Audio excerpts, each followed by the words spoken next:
Ever been in a situation where you felt hesitant or feared being judged or rejected? Well, it could be that you're shy. Shyness is an emotion that affects how a person feels and behaves around others. Shyness can mean feeling uncomfortable, self-conscious, nervous, timid, or insecure. And for some people, it's their permanent state of living. Today, I'll be sharing 6 ways to help you overcome shyness.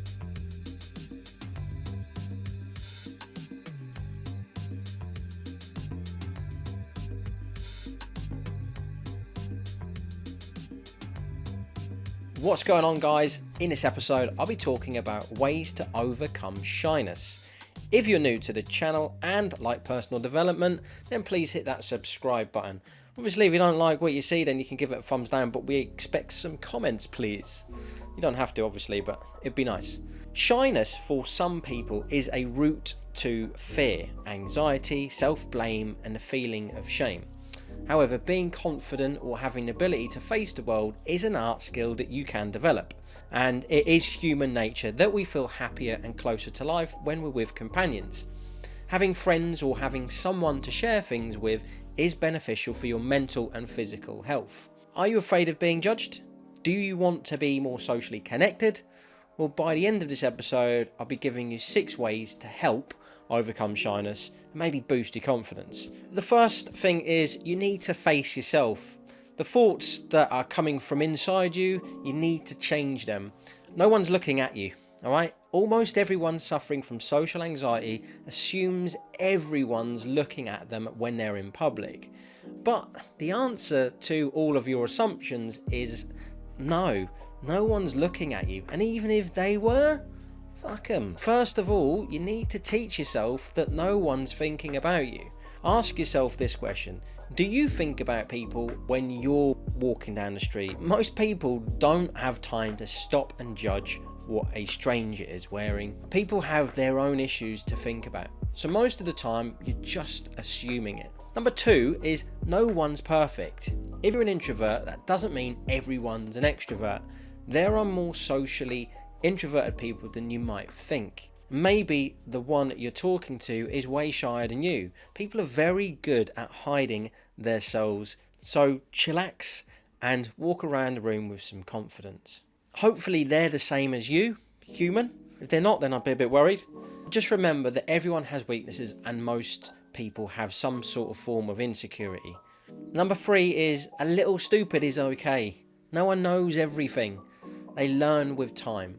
So if you're afraid of being judged, or if you think that you'll blurt out something that'll make you look stupid, that's okay. You'll learn with time. In general, people are way more tolerant than you think. They're not even going to notice anything that you do if you make a hiccup on something. And in case you do something, that doesn't matter. They will more than likely forget about it sooner or later.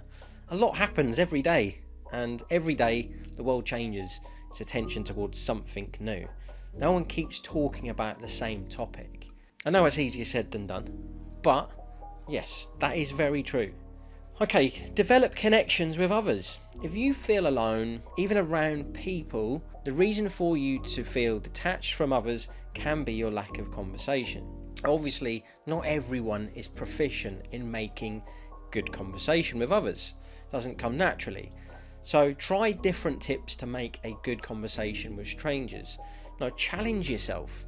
You never know when you're going to find your next best buddy. Talk about the surroundings if you're not sure what to talk about. For instance, if you're at an office party or whatever, you can start a conversation related to the surroundings of how you're finding it. Most people love talking about food, so talk about food. Or you can talk about the theme at the party. Most probably you'll end up discussing your office culture and other colleagues. You could leave an open-ended question, but you make sure you show interest in that person you're speaking to. If you're liking the person and want to be friends with them, you can continue the conversation. Show interest in their opinion. Be more curious about what they have to say on the other topics as well. Now, people love being valued and being listened to, so you're not going to end up in an awkward situation. Talk about something you have in common. Now, if you think you're getting a bit bored, then you can talk about something you guys might have in common. Okay, Be more gentle to yourself. If you're the one who's criticizing yourself negatively, then start to take it easy on yourself. And if you're struggling with that, get some help with a friend who's not so shy to help you. At the end of the day, the main thing is about all these points are to practice. You have to practice. It's a skill. Now, if you're shy, you can overcome it by putting yourself in more uncomfortable situations. The more you practice that, the more proficient you'll get. The more you avoid it, the harder it will get for you to overcome. There are several ways to cure severe social anxiety disorders. Those ways include therapies. So if you or someone close to you experiences severe issues, you might want to consult a professional. That's it for today, everyone. If you've enjoyed the content and haven't already, please hit that subscribe button. I would appreciate you hitting the like button as well. If you didn't like it, I don't mind you putting the thumbs down. It's a free world. You do what you like. But it would be nice for you to put some comments there as well to give us some feedback so we can work on it. This has been Richard Wazza. Peace out.